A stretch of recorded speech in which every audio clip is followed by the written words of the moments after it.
So just to put this in perspectives, as you saw in the announcement, this is based upon a recent special issue about the history and philosophy of inter and transdisciplinarity, and we're fortunate enough to have some of the participants, contributors to that special issue. But I wanted to give some grounding for why we're having these seminars, and this is essentially like I was saying, a way to get together the International Network for the Science of Team Science and the Global Alliance for Inter and Transdisciplinarity. These are complementary kinds of organizations. We're trying to enhance collaboration with people across disciplines. We want our communities to understand what each other is doing. We want to be able to identify shared areas of interest, and we hope to do more of these. So if folks have ideas for interesting research that has been going on, interesting developments in inter and transdisciplinary kind of research, please let me know, and I'm happy to host them and get something together. But we do have people who are participating who may not be familiar with these organizations. So the International Network for the Science of Team Science started here primarily in the United States as an annual conference about 15 years ago now. And we formed a scholarly organization, the International Network for the Science of Team Science. We still have our annual conference. Next one coming up is in Vancouver, British Columbia. The Global Alliance for Inter and Transdisciplinarity, it's better to think of this as a network of networks. This is we refer to it as a boundary crossing organization where we're trying to bring together people from different countries who do have these similar interests, and they themselves have a semi-annual conference, and IDT 27 will be in Portugal in a couple of years. But both of these organizations are pursuing boundary crossing research. Both of these organizations are trying to develop not simply a richer understanding, but a better set of methods and tools that will facilitate collaboration across different disciplines. And just as an example of some of the output that has come of this, when it comes to the science of team science, we had the National Academies report in 2015, and then a decade follow-up that just came out last year on research and applications in team science. With regard to the ITD Alliance, this has grown quite a bit over the last few years. It started formally as an organization around 2018 or 2019. We are now represented in a number of countries around the world, and we wrote about this in the Handbook of Transdisciplinary Research that came out in 2023, just to give people a better sense of what's been going on in this vast landscape of inter and transdisciplinary research. So with that as kind of grounding for what's been going on in this area of research, now we want to focus a bit on what people have been doing and thinking when it comes to interdisciplinarity and philosophical perspectives of interdisciplinarity. You saw the bios of the panelists in the invite, so I'm not going to take the time to reintroduce them because I want them to spend time talking about their ideas. So what we're going to do is we're going to have an introduction to the special issue, and then we're going to get into a little bit of detail with each of the speakers talking about their particular paper. And then we're going to have a conversation at the end, about 20 or so minutes, as long as the panelists can stay on time, where we're going to have questions from the audience. And speaking of questions, please go ahead and send your questions using the chat feature to me, and I will moderate the questions with the panelists. So with that, I'm going to go ahead and hand it over to Machiel. Thanks, Steve. Thanks for having us here in this context, and welcome to everyone. So I'm going to introduce the special issue that Jan Schmidt, who is present here as well, and I composed. Maybe it's good to mention also that the journal Issues in Interdisciplinary Studies is published by the Association for Interdisciplinary Studies, which is part of the Inter and Transdisciplinary Alliance as well, that was referred to by Steve. So Jan and I met at a working group on philosophy of/as interdisciplinarity in Tübingen, Germany, almost 15 years ago, and noticed over the years that actually the engagement with philosophy is quite of philosophy with interdisciplinarity is modest. And over the years, we formed this intention to create an edited volume on philosophy of interdisciplinary disciplinarity. And if we're looking back at the 100 years, almost exactly 100 years of interdisciplinarity being around, which started in New York at the Social Sciences Research Council at the US with a different president. I'm not sure they would be able to flourish right now. And the idea behind it was bringing together researchers from the different composing societies of that council. But actually, from 1926, interdisciplinary work started to peak. Even in the 50s, people were already complaining that it was almost like a force of nature that you couldn't resist to. However, philosophers were very reluctant to engage with philosophy. So Jan and other colleagues composed a special issue with, I think, 5 or 6 pieces of synthesis, philosophy journal in 2013, noting there still that philosophers have remained reluctant. And as you can read in the introduction, we did also some further exploration and found that the situation is still like that. So we tried to understand why this is the case. Why are philosophers not so keen on this? And I think we concluded one of the main reasons is that philosophers of science have really focused on the sciences so really the hard sciences for a long time, and then in the wake of that, really focused also on the unification of science. Really think of logical positivism in the early 20th century. Unification of science, with ironically Thomas Kuhn publishing his book in the series, the Encyclopedia of Unification of Science, pleading against it, of course. So that may have been a bias against the pluralism or plurality that really is so key to interdisciplinarity. And then again, when it's about philosophy of interdisciplinarity, there's also a kind of a resistance of many philosophers against it, as they feel that interdisciplinarity is just a kind of an instrument or a method of like doing science in a more modern or fashionable way. So in contrast to these modest engagements, we tried to bring together articles that really go into depth in more current developments in philosophy. I think Jan can pick up here. Yeah, many thanks, Machiel and Steve, also for this occasion to be here and to provide some thoughts on philosophy of interdisciplinarity.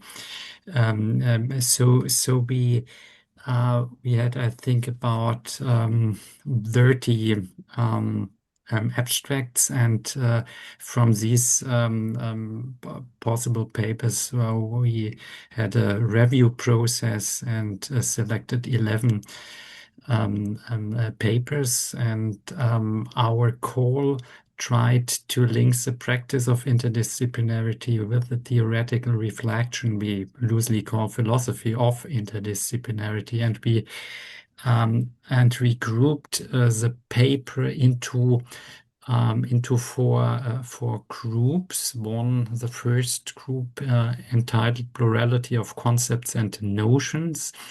The second is a plurality of integration, because integration is seen as one of the core elements and challenges of inter and also of transdisciplinarity. And third, of course, the normativity, the values play a central role. How to deal with them, how to reflect them. So this is the third grouping, the third group. And the fourth is how to deal with the plurality and the diversity explicitly with regard to ethics, but also with regard to the North and the global South and so forth. And we are really happy that that scholars from very different countries, from 8 countries, contributed to this special issue. So the next page. So I want briefly introduce the first and the second section.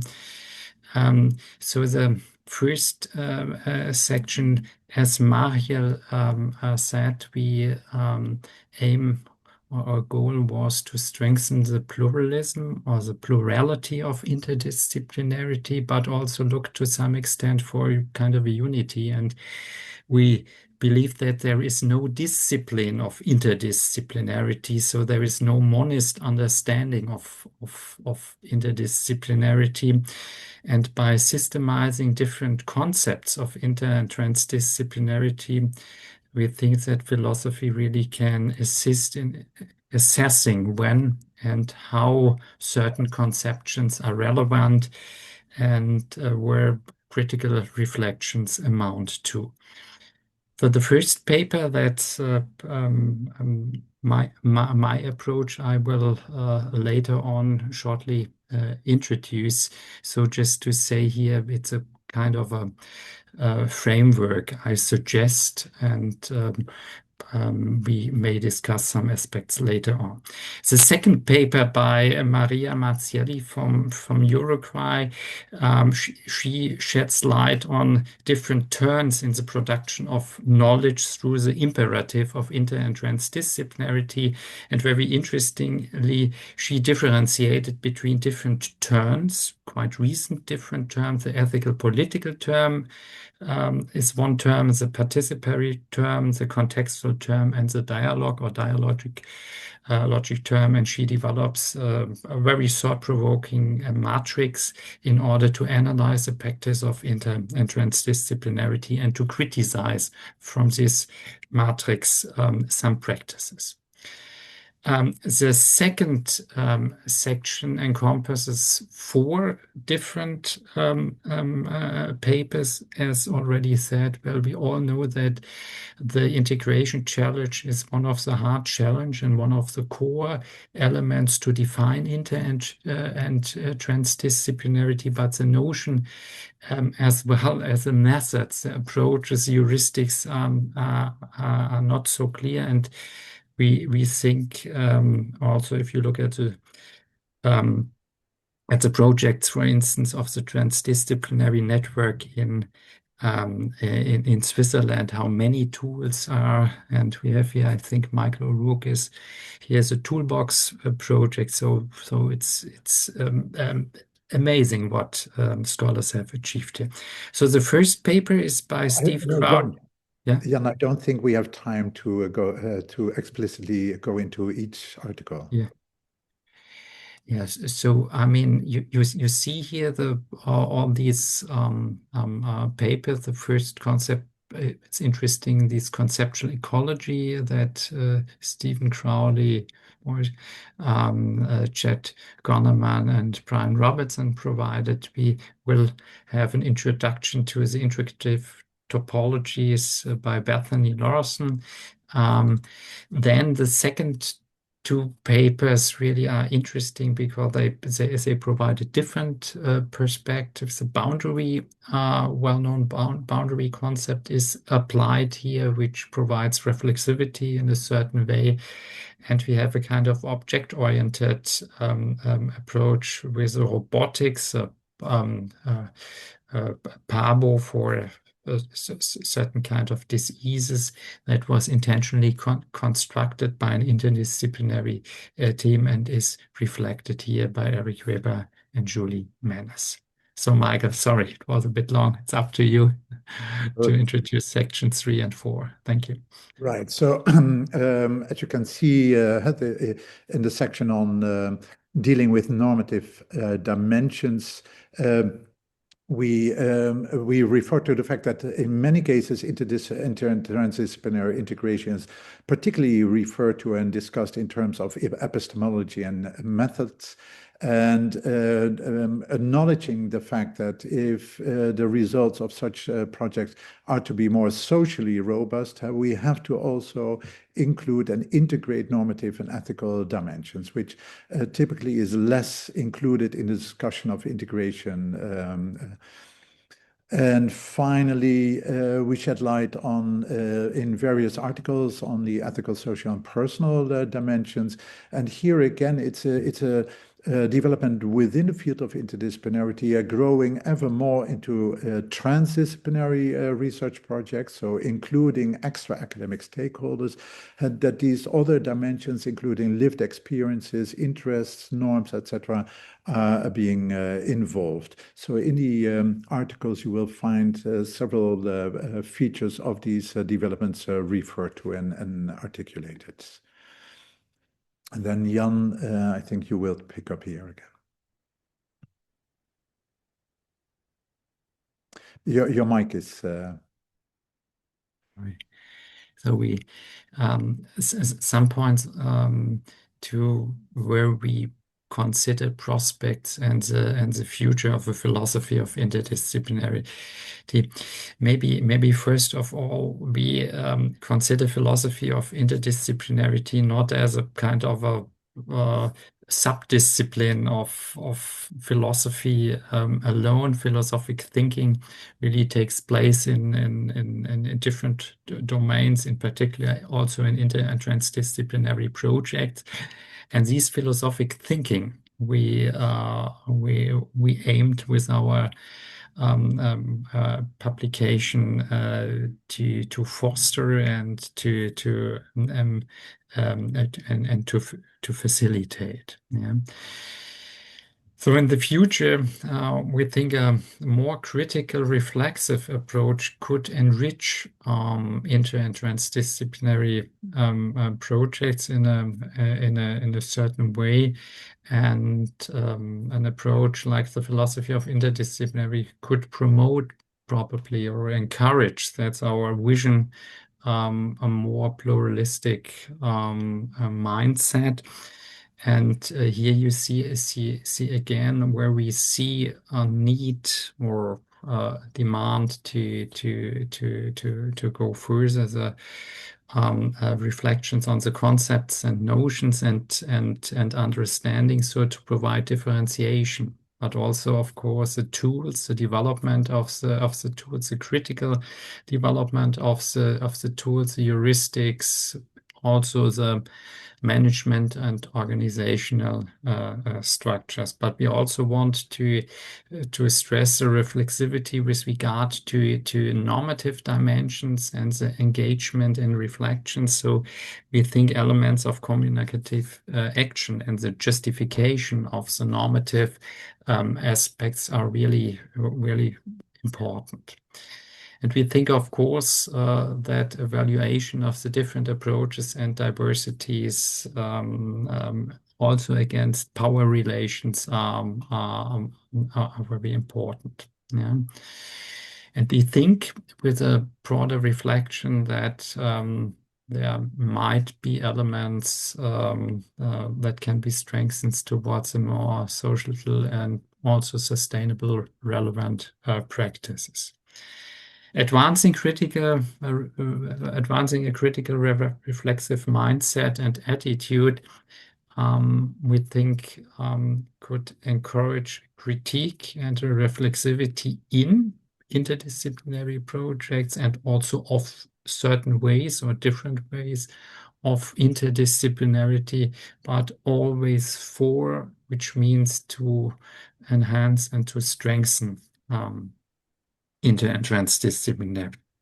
We think there are various dimensions of critique and reflexivity that could be enhanced, and one is the individual background. That's probably one's own disciplinary background, leading paradigms, worldview, normative convictions, prejudices, preferences, blind spots, and so on. But also the second aspect is a project backgrounds. So we always or often talk about problem-oriented, but the starting points, the problem framing, the agenda setting, and so on. We think this could be strengthened, but also throughout the project, the reflection of guiding norms and value, and also the project internal power relation and the injustices, as that's one point of Machiel and Hans Diemer. Going broader and deeper, of course, the interdisciplinary projects are political in some extent, so they are included often in programs and politics, and also in the political economy and in the social power dimension. So you may, if you work in an interdisciplinary environment in your university, you know how challenging these fields are compared to classical disciplinary fields. And of course, the cultural and political background, which means, well, in the tradition, inter and transdisciplinarity had much to do with the cultural critique and with the rethinking of our thinking, with mindset and framing, and also with questioning the knowledge production, the positive valuation of knowledge production, and so on. So we think these perspectives could enrich the discourse. So please go on. So my paper called Philosophical Framework for Inter and Transdisciplinarity, Facilitating and Deepening Critical Reflexivity. Some elements I have already mentioned. Please go ahead to the next slide.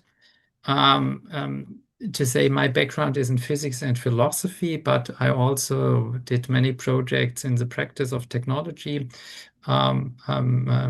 assessment. So, we can conceive a hype of the buzzwords and the practice of inter and transdisciplinarity in science policy programs, conference calls, and so on, but also in the political area, presidential speeches, politicians, and so on, as well in the reflection, the post-normal, post-academic, trans science, mode 2, and so on. My perception is that we have a dominance in the discourse on methods, management procedures, receipts, steps, tools, and so on.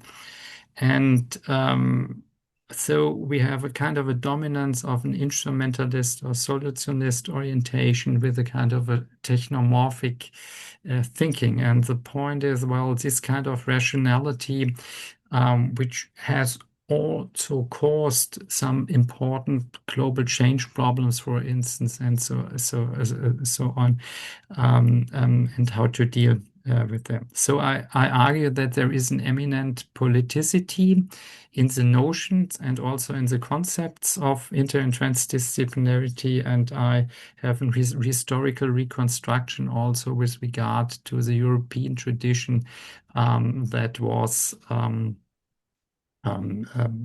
started in the early 70s with the OECD conference and presentations of Erich Jansch and others. So inter and transdisciplinary I see as a normative descriptive hybrid. Jansch called it a self-renewal. Well, strengthening the critical voices versus a instrumentalist, solutionist approaches, and I hope to provide a differentiation. So please, the next slide. You have to speed up a bit, Jan. We're lagging behind. Yeah. Okay. So I just with this slide, I just want to say I try to provide a differentiation between different types of interdisciplinarity, problem orientation, object orientation, method orientation, theory orientation, and I also try to figure out the various traditions of transdisciplinarity, and one of the results you can find here on the right hand side. And I see critical reflexivity as a part of problem orientation, which deserves more attention. And I think this differentiation provides the first step of a critique between a more engineering or technoscience approach and problem-oriented approach, as well as between problem orientation instrumentalist solutionist dimension, as well as in the critical reflexive. So next slide, please. And I apply it to science policy programs, and this is just one more historical example. The National Science Foundation NBRC report compared it with the European report, but I also use it in some projects in technology assessment. So that's it. Please, the next slide. Yeah. Okay. Thank you very much. And Bethany, I think it's up to you to your paper. Thank you. Great. Thank you, Jan and Michael, for sharing some background about the special issue. All right. Let me know when this is working. Your screen sharing is paused. Let's resume that. Maybe I need to reverse order of my operations here. There you are. Okay, great. Thanks. I'm here to share about the article I was entitled Customizable Models for Cross-Disciplinary Knowledge Integration. If you scan that QR code or click this link in the chat, then you should be able to request a copy of the article from me along with some other resources, because I envisioned this innovation, this philosophical innovation, as a conceptual and visual tool for interdisciplinary practice, theory development, problem solving, critical reflection, all of the above. So the background, right? I do take that problem-oriented view as a way into thinking about tools for helping integration along. How do you actually use integration to solve a complex problem where you might need to use integration over several stages or parts or steps rather than conducting the integrative commitment in one giant leap? So let's talk about how we can understand how complex integrations are built or unfold in those multiple stages and steps, not necessarily enforcing any kind of linearity, but trying to find a way to grasp them conceptually and visually. I start from a point developed by O'Rourke and colleagues in 2016, that integration is an input, process, output model, where each integration is like a machine, you could say, with three parts or three kinds of components. Inputs, which are the pieces, the disciplinary contributions we're bringing together. Process is how we connect those pieces, is the integration itself. And outputs is the finished integrated product. In the simplest box and arrow model, it might look like this. So we've heard commonly in the discourse around interdisciplinarity the metaphors of the fruit smoothie as a good example of interdisciplinarity. So here's how it might look on an IPO model. We take some strawberries, some bananas, some ice, and some milk. We blend them together and we get a fruit smoothie. That is an IPO view of a fruit smoothie and the integration involved in creating one. And it certainly is possible to create a fruit smoothie in this one giant leap if you have a fantastic ninja blender. But if you have a weak blender like I do, you might need to do it in several stages. And so it might help to break this integration down into smaller pieces or steps, depending on the integrative mechanisms and other constraints that are available to you. So let's see what that might look like. We might talk about breaking it down into atomic integrations, those simple bits, just starting, for instance, with strawberries and bananas. And we blend those together first, and that creates our fruit puree. But we're trying to get to a fruit smoothie, right? So let's link those atomic integrations into pathways. And I'm drawing on the idea of an integrative pathway first introduced by McCluskey and colleagues and expanding on that in this paper.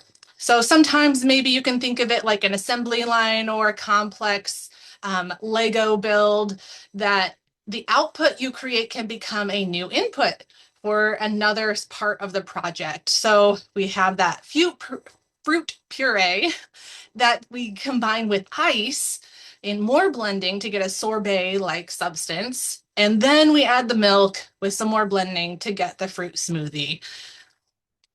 What I'm noticing is that these integrative pathways on the IPO model have shapes. The one I just showed to you, I call a weave because we're bringing in one new ingredient at each stage.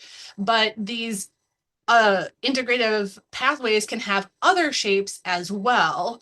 And I call those shapes integrative topologies. So these different shapes can do different things. We have the weave, which can bring in new ingredients gradually. A zipper, you might start with all of them at once and like gradually create new transformations along the way until you finally end up with one output. Or a chain is a very interesting, surprisingly complex topology that constantly remixes the ingredients into new creations along the way. So I will refer you to the paper for more details with worked examples of interdisciplinary integration from the literature and indications of how you might use this in your own integrative practice and theorization. So please contact me, head over to that QR code to request a copy of the paper, as well as other resources. I'll take any clarifying questions now.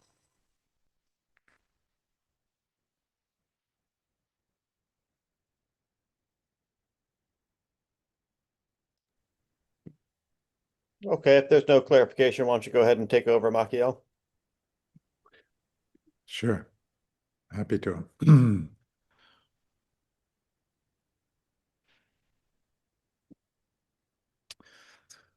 All right, together with my colleague Hans Dielemann from Mexico, who is present today as well, we wrote this piece on the phenomenon of epistemic injustice and resistance.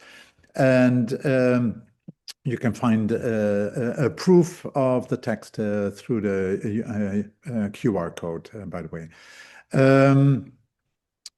And we started from the what we call the imperative of integration. As you can see in this this definition of interdisciplinarity, integration is key. And also in Bethany and Jan's presentation, you found how integration of components of what we do in scientific projects, integration is really the essential element of inter and transdisciplinarity.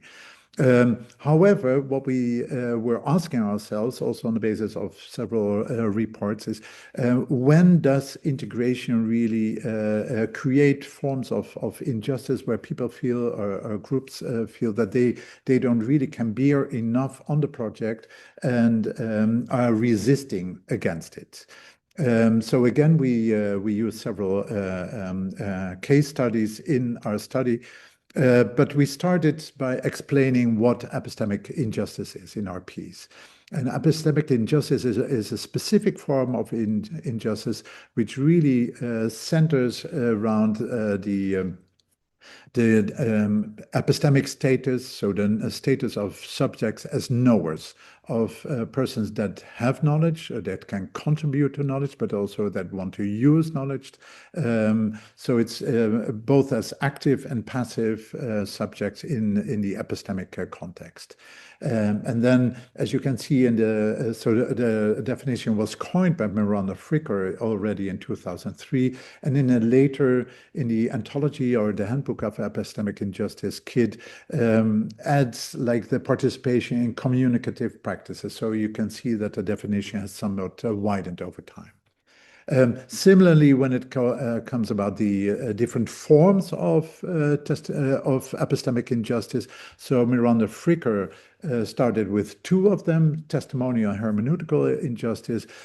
Quite soon after, contributory or participatory injustice was added. And right now there's a much more flourishing taxonomy, including epistemicide, curriculum injustice. But what you can see here is in a way two different forms, broadly speaking. So when testimonial injustice has really to do with a lack or a devaluation of a single subject's or group's credibility. So it's the prejudices and stereotypes ascribed or projected onto this group or subject that makes their knowledge contribution being devalued or even dismissed. And when it comes to the hermeneutical injustice, we're talking about a gap in collective interpretive resources. So it's here the entire systemic context that makes it difficult to bring certain contents across. And Miranda Fricker, in her monograph, refers, for instance, to the situation before the Me Too movement, when a notion of sexual harassment wasn't commonly known. So for many individual women, it was they didn't really have the concepts and the wider conversation that made it possible for them to critique what was just happening to them. There are other examples, and when we're talking about indigenous communities, for instance, and their critique against scientific projects, it's also having to do with the fact that their notions, their wider epistemological and ontological notions, are not shared more widely. So the interpretive resources of the whole notion, for instance, of sustainable development, are much too limited. And then, of course, the contributory injustice is somewhat more clearly like just moving or pushing communities out. Now, epistemic resistance, this notion was coined somewhat later by Javier Medina, entails the use of epistemic resources to, well, to adjust, to oppress, or even to withdraw from epistemic or scientific projects. So in an order from light in the top, so just attending to alternative resources of info, the spectrum goes all the way to completely withdrawal from epistemic interactions. And as you can see in the middle, there's the, when it's about bringing counter narratives, offering dissonant voices, it's the emphasis on pluralism here that is relevant and also resonates with the general introduction that Jan and I wrote to this special issue. So talking or exemplifying epistemic resistance with two case studies, Hans Dieleman and I also differentiated between two forms of epistemic resistance. One, much more from within a project, so endogenous. And the case study that I brought here was autism studies, in which autistic communities really started to critique against the deficit or the medical model of autism, instead pleading for a much more neurodiverse approach in which there was not like the neurotypical or majority form of neurodiversity that was considered to be like normative, but instead really opening up a much more equally balanced approach to different normotypical neurotypes. And as a result, also they asked for much more epistemic humility from the researchers and to acknowledge that autism is just one of several forms of neurotypicality. In his case, Hans Dieleman shed light on how Amazonian or other Latin American communities resisted the typical sustainability research projects, which would focus on the sustainable development goals, because they felt that their assumptions did not acknowledge the kind of epistemology and ontology that local and indigenous communities brought to bear upon these same challenges, like how can we keep our ecologies alive? How can we keep them such alive that we as a community can thrive in them? So in contrast to a much more Western approach to sustainable development, they asked attention for a much wider approach, a buen vivir approach.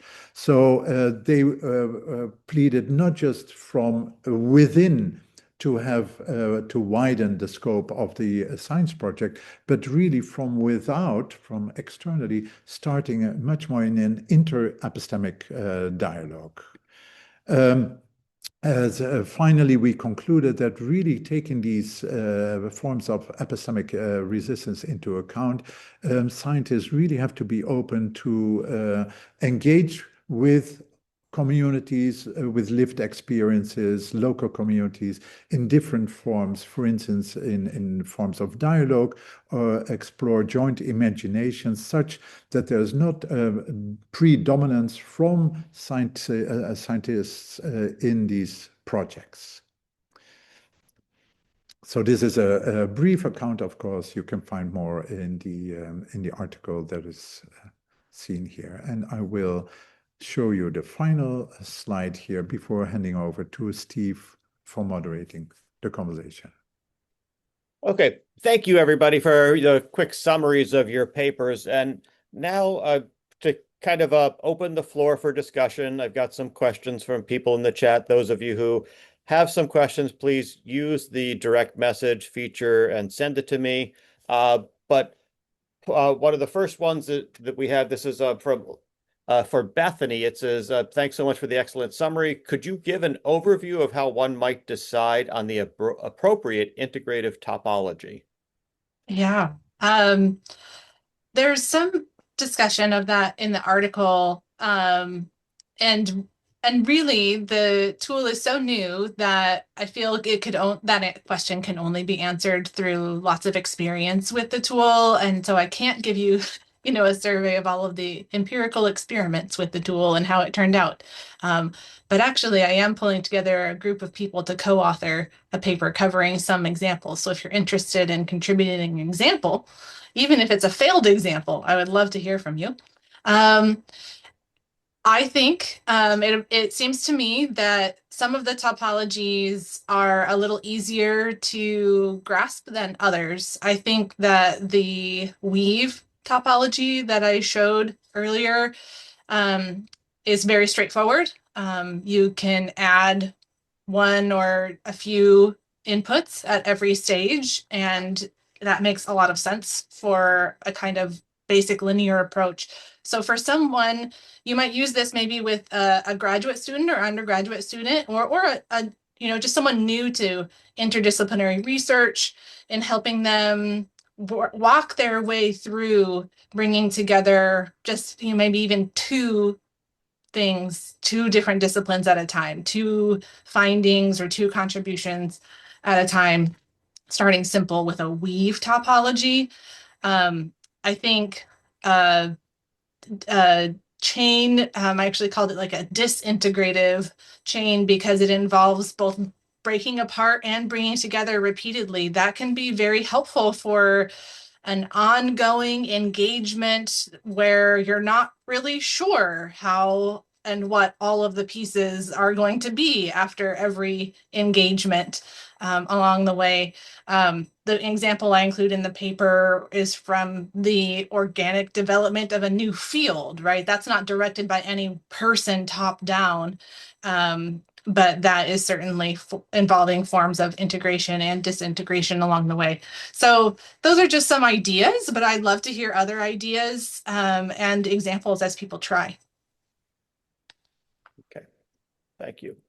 And for Jan, why is it that you claim that problem-oriented interdisciplinary deserves more attention? So what's missing from that, particularly given that the definition of transdisciplinarity coming from Paul and Hadarn and the ITD group really does focus on problem orientation.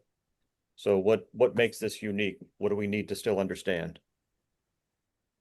I mean, yeah, that's a good question. I mean, in my projects, I always have the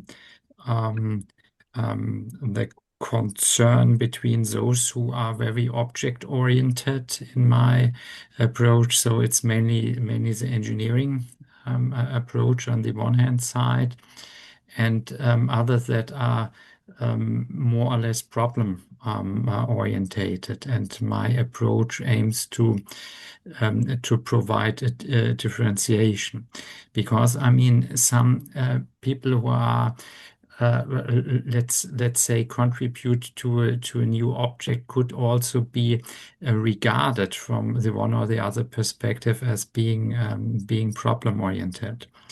And so I think this rationality that the problem orientation is often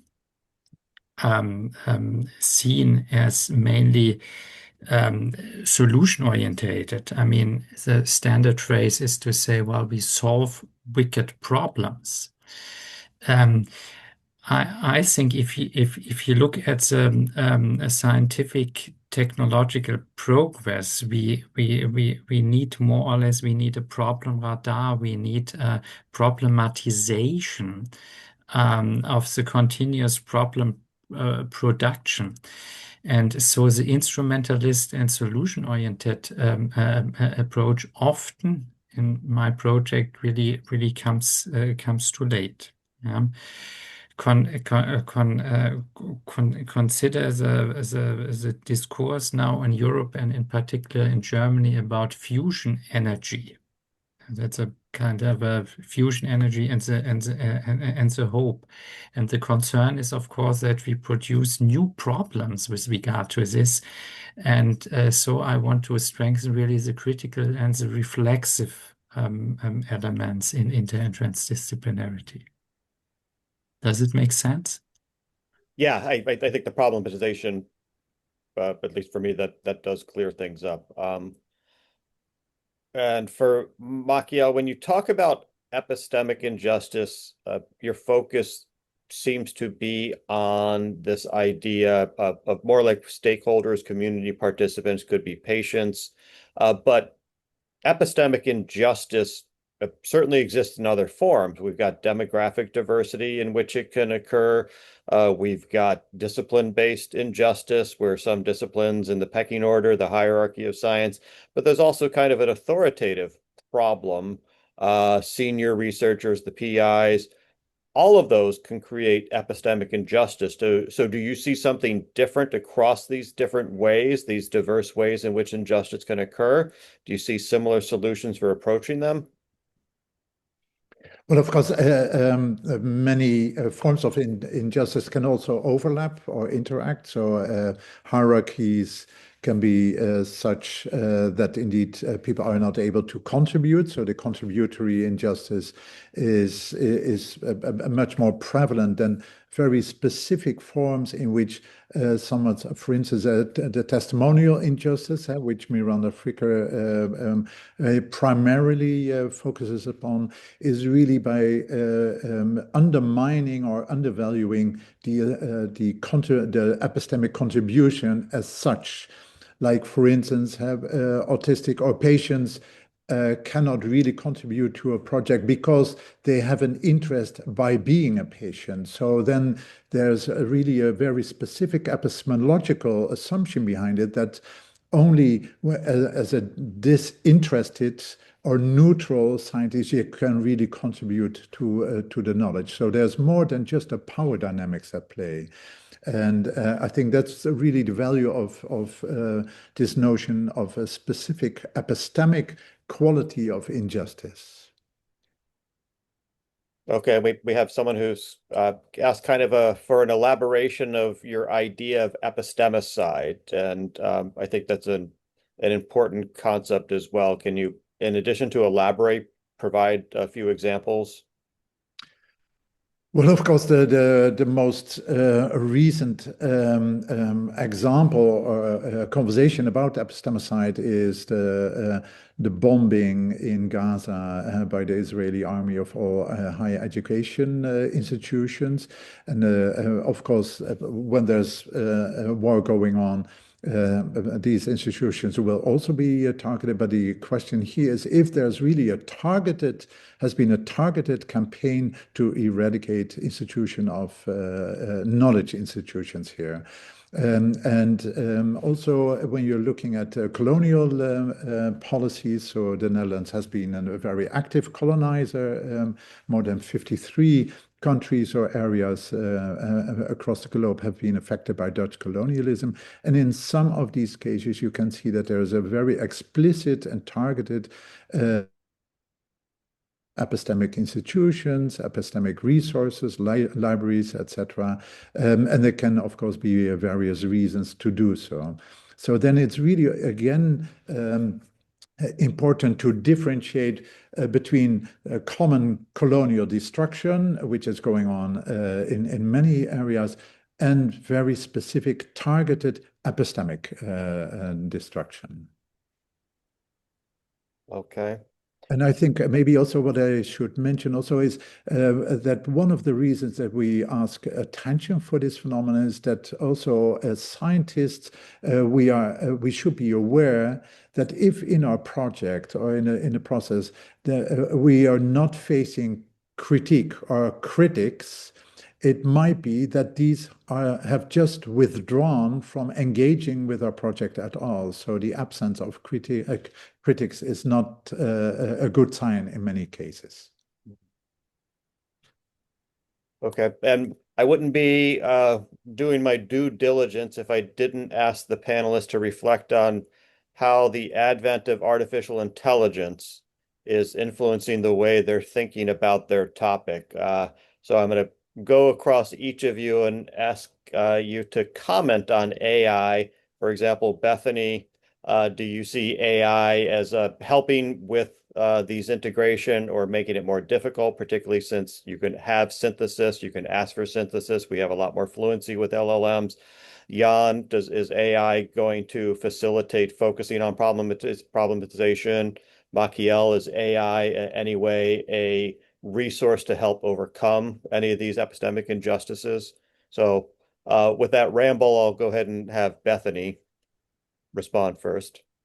Sure. I haven't thought a lot about it because I'm trying still to figure this out on my own. And maybe I'm still working on my AI competencies and how to make AI my partner in thinking through this. But I do think that you could certainly remind the AI or teach the AI about the IPO model and then ask it to help you separately identify or brainstorm inputs, processes, and outputs that could be involved in your question or your topic or your project, and then how those might link together. I think, the idea of topologies, an AI is not going to know. You're going to have to tell it what that is and show it some rules for how to create those. But yeah, I think that there may be additional topologies that an AI could come up with that haven't been discovered yet. And I kind of indicate directions for some of that in the paper where we can combine weaves and zippers. For example, we can hybridize different types of topologies. We can also alter the shapes a little bit if we start to do the integration, earlier or later. And so there's, probably a lot of different possibilities. I love to hear more ideas. Okay. Jan, any comments on AI? Thank you, Stephen. This is really an excellent question also to underline the critical reflexive approach. I'm very pessimistic with regard to AI. AI is based on a strong political economy of a handful worldwide players, most of them located in the US, and AI is on the way to produce really more problems than we might have before. So just to think about AI as a smart tool to be used in interdisciplinary practice, this would be really a shortcoming, and would underline that we need more critical reflexivity, understanding of interdisciplinarity, and less instrumental approach. I say this. We had a slide really also to include the broader background of a certain type of way of thinking, or a certain way of technological framing, and this could be really helpful to engage in a critique of AI. That does not mean that in a specific case AI can be very interesting and helpful, but these tools, mainly based on artificial neural networks, they are opaque, and we have really main issues how to interpret and to explain the results of these smart tools. So it's really against what science in the last 200 and 300 years tried to provide, namely explanation. So it's a black box, and this is in a certain way a danger for modern societies and for democracies. So we need different approaches. And for instance, the AI Act in Europe, which will not be implemented to full extent, because of the what's really worldwide going on. They are a bit too reluctant, but this would be really a good step to have a kind of a conservative approach to new technologies in order to prevent the continuous emergence of new problems. Okay, thank you. And closing comments on AA, Michael?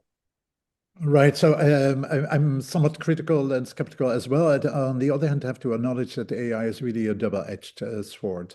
So to some extent, one could say that also in underrepresented communities, for instance, how the AI may provide access to large bodies of knowledge, even though they remain to some extent opaque, as Jan mentioned. So it might help to some extent these communities to get along, to engage in conversation with scientists and others. On the other hand, to contribute, for instance, with a different worldview, from a small language to knowledge production and dissemination is almost impossible. Also because of the dominance, of course, of English resources, and often in many AI, so chatbots, etc., or translation instruments, English is the kind of a middle language, which really means that if you would, for instance, try to contribute from Swahili to a Japanese project, you have to go through English. Well, you can only try to imagine how much information and nuance is going to be lost in this. So I think we all have to be very much aware that using AI really guides and shapes the contribution and dissemination of knowledge through a very small pipeline. Other than that, it can at times also help individuals and communities to get access to this large body of knowledge that is out there. Okay. Thank you, folks, for attending, and thank you to the panelists for sharing some of their ideas with us. As I noted, this will be a continuing series. Feel free to email me if you have any ideas. And the session was recorded, and for those who registered, I'll be sending a link to you once the recording gets set up. But thank you again, everybody, and have a good day. Thanks a lot. Thanks all. Stay in touch. Thank you. Right. Thanks for the